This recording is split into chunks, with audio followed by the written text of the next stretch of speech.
Welcome to Shri Bharat Ongole. Prakasam జిల్లా జనసేన అధ్యక్షులు SK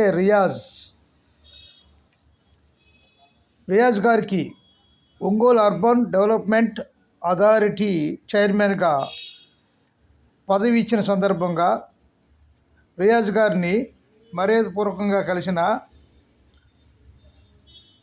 మేనం Srinivasarao, కొండెం నియోజకవర్గం సీనియర్ జనసేన నాయకులు